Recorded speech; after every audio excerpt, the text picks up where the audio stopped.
প্রিয় দর্শক, আসসালামু আলাইকুম। আশা করি আপনারা সকলে ভালো আছেন। প্রিয় দর্শক, দেখতে পাচ্ছেন আমি একটি সাদালা বাড়ির সামনে দাঁড়িয়ে রয়েছি।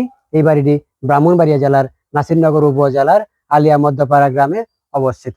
প্রিয় দর্শক, আপনারা যে বাড়িটি দেখতে পাচ্ছেন, এই বাড়িটির কাজ এখনো সম্পূর্ণ অংশে শেষ হয় নাই। এই কাজটি বাড়িটির কাজ সম্পূর্ণ অংশ শেষ হলে বাড়িটি অত্যন্ত সুন্দর এবং মনোমুগ্ধকর লাগবে। প্রিয় দর্শক, আপনারা ভিতরের এখন যে অংশটি দেখতে পাচ্ছেন সাইডে, এটাতে যখন সুন্দর করে টাইলস করা হবে তখন এখানে অনেকটুকু জায়গা রাখা হয়েছে, যার কারণে এখানে মানুষজন দুই পাশে বসার ব্যবস্থা করা হবে, এখানে বসতে পারবে এবং দূর থেকে এই দৃশ্যটি অনেক সুন্দর লাগবে। প্রিয় দর্শক, আপনারা দেখতে পাচ্ছেন আমাদের এই বাড়িটি যে সামনের অংশটা পুরোটাই সাইজ সামনের অংশ পুরোটাই টাইলস করা হবে, কিছু টাইলসের কাজ এখনো বাকি আছে। এই কাজটি শেষ হলে বাড়িটি অনেক সুন্দর লাগবে।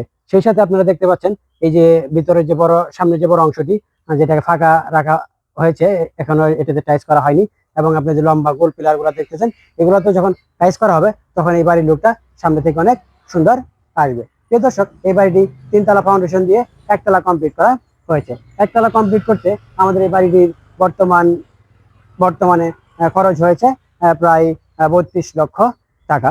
প্রিয় দর্শক, আপনারা যদি এইরকম ডিজাইনের বাড়ি করতে চান বা অন্য কোনো ডিজাইনও বাড়ি করতে চান, আপনারা আপনাদের জায়গার পরিমাণ আপনারা আমাদের বলবেন, আমরা আমাদের অভিজ্ঞ ইঞ্জিনিয়ারের মাধ্যমে সুন্দর একটি ড্রয়িং করে দেওয়ার চেষ্টা করব। সেই সাথে আপনার যে বাড়ি যখন আপনি নির্মাণ করবেন, সেই সময় যদি আপনি চান, আমাদের ইঞ্জিনিয়াররা আপনার বাড়িতে যেয়ে আপনাকে বাড়ি করতে সহায়তা করবে। প্রিয় দর্শক, এতক্ষণ সাথে থেকে যারা আমার এই ভিডিওটি দেখেছেন, আপনাদেরকে অসংখ্য ধন্যবাদ।